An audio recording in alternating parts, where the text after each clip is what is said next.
This is breaking news. The Voice Season 27 Episode 2 Recap. Kelsea Ballerini is beating the boys.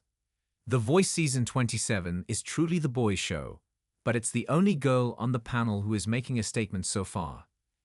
Kelsea Ballerini is setting herself up as the bubbly, lovable coach of the season. She makes up the Voice green room with freshly baked cookies as a bribe to get the contestants to choose her. But based on 2 episodes thus far, it's not a difficult decision to want to work with a country superstar. She's truly a perfect addition to this show. Her spirit is infectious. Her smile brings joy. She's going to go beyond just being a mentor and steamroll the boys around her. Meanwhile, Levine seems to be finding his footing again. He seems quite passive. Maybe he really misses his former mate. Anyway, the camaraderie is strong as they are all seasoned professionals who just seem to happen to be on the same wavelength. There's no one in this quartet who feels superior to another. In the past, having mega pop stars like Ariana Grande or Miley Cyrus pop in, the aura was different. Even in the past 2 seasons with Reba Centaur, the Queen of Country, there was a bit of a hierarchy. That's not the case this time around. It's refreshing. The chemistry is strong thus far. That being said, Levine is trying quite hard to find his new Blake Shelton. When he refers to John Legend as the pillow fight version of his former bro, it's clear that he's clinging onto the past when he should be focused on a new era. Nevertheless, the coaches have love for one another now, but the battle to the top is still early. The blind auditions continue on. Kelsea Ballerini stacks her team. Time to kick off night 2 of the blind auditions. A Nashville transplant from High Point, North Carolina, Tatum Scott arrives, bringing everything country to the screen. The former party princess has musical theater roots, taking on this journey for her chorus teacher, who sadly recently passed from breast cancer. Scott is hoping to keep her legacy alive on The Voice. For her blind audition, the Southern Belle takes on something non-country with Vampire by Olivia Rodrigo. She does introduce a twang into the track, but what shines the most is her pure pitch. Her tone is pristine. She's got the goods to be a pop princess. With Kelsea Ballerini and John Legend turning, it seems obvious for Scott to pick the new kid in town, especially because they both have the same pants. John Legend tries to pitch to her, complimenting her on her confidence and lower range.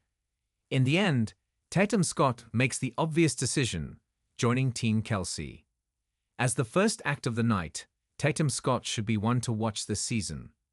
She has the ability to genre jump, something very important on The Voice nowadays. Everyone seems hungry for a male country voice, and Jalen Johnston will be the one that will shock the judges.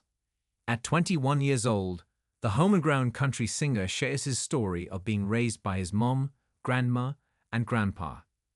His father was not in the picture, but he was still raised with manners, he proudly professes. He takes on Luke Combs, Where the Wild Things Are. Everyone but John Legend turns, so the fight is on to earn the potential winner.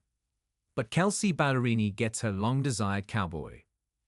In a time when representation in country music is crucial, Jalen Johnston represents for those young boys and girls who have a dream but don't look like the typical country star they hear on the radio. Johnston's voice is what country music craves. His youth is moldable. As long as he plays his cards right, Johnston could end up seeing what a confetti shower looks like on final night. John Legend hands out some new Letterman sweaters. Starting in the dark, Bryson Battle immediately wows John Legend and Michael Bublé, adding their chair turns. His soulful rendition of A Song for You by Leon Russell ultimately gets all 4 coaches to turn. He has an old soul sensibility with his stage presence. There's a richness deep inside that resonates. But when the baby-faced singer opens up his mouth to speak, the 21-year-old shocks the room. The North Carolina native reveals he has vitiligo, a skin disease that causes the skin to not produce pigment. He reveals that when he was younger, he wanted to cover it up, but he's since learned to embrace himself for who he was. Especially the heart-shaped spot on his forehead. The spot his late grandmother would kiss every time she saw him. Battle's story is captivating, it's beautiful. Michael Bubbly's pitch to Battle is that he might have the greatest voice he's ever heard. It may be a stretch, but it's certainly a reason to want to join the Canadian crooners team. But let's be real. John Legend is the right person to mentor Battle. Smartly, he's Legend's first artist of the night.